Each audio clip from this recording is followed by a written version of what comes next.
लाडकी बहीण योजना ई-केवायसी प्रक्रियेत लाडक्या बहिणींना अंतिम आकडेवारी समोर 1.66 कोटी महिला पात्र, 66 महिला ई-केवायसी केलेल्या अपात्र. लाडकी बहीण योजना लाडकी अंतिम लाभार्थ्यांना आकडेवारी समोर आली आहे. या योजनेसाठी 1.66 कोटी पात्र महिला ठरल्या असून लाडकी बहीण योजना प्रक्रियेतील लाडकी बहीण अंतिम टप्प्यावर आली आहे. तर मुख्यमंत्री लाडकी बहीण योजनेअंतर्गत महायुती सरकारच्या सत्ता मिळवून देण्याची महत्त्वाची ठरली होती. मात्र महिला बालविकास विभागाअंतर्गत योजनेचा पात्र महिला मिळवून ई-केवायसी प्रक्रिया सुरू केली. ई-केवायसी प्रक्रिया सुरू केली असताना लाडकी बहीण योजनेची अंतिम आकडेवारी समोर आली आहे. या योजनेसाठी 1.66 कोटी पात्र ठरले आहे. या संदर्भात टाइम्स ऑफ इंडिया वृत्त दिले आहे. तर 1.66 महिला ई-केवायसी प्रक्रियेत झालेल्या या योजनेचे लाभार्थी यादीतून आले आहे.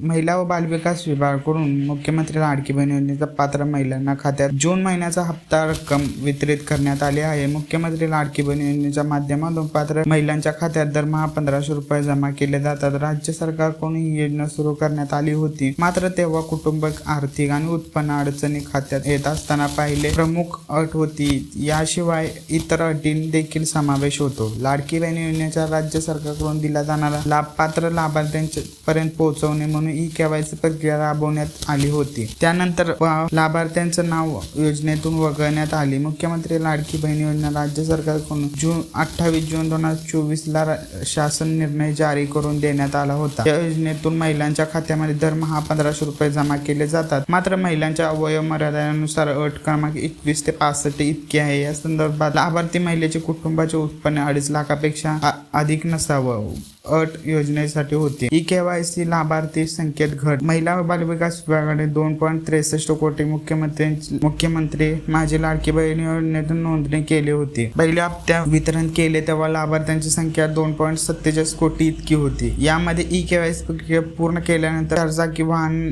नावावर असणाऱ्या महिला, शासकीय नोकरीला असणाऱ्या महिलांची नावं करण्यात लाभार्थ्यांना संख्या घटली आहे. महिला व बालविकास मंत्री आदित्य तटकरे यांनी दिवसापूर्वी लाडकी बहीण योजनेचा हप्ता जास्त वाढवायचा आहे का या संदर्भात मुख्यमंत्री लाडकी बहीण योजना मुख्यमंत्र्यांनी निर्णय घेतला होता, असं बारामती येथे बोलताना म्हटलं होतं.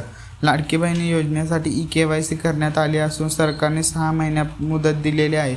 या महिन्यात एकदाही ई-केवायसी पूर्ण केली मात्र त्या काही उणीव राहून गेले दुरुस्ती करण्यात संधी देण्यात आली आहे, अशी माहिती आदित्य तटकरे यांनी दिली आहे. अशाच प्रकारच्या नवीन आणि इंटरेस्टिंग व्हिडिओसाठी आपल्या चॅनल सबस्क्राईब नक्की करा व भेटूया पुढच्या व्हिडिओमध्ये.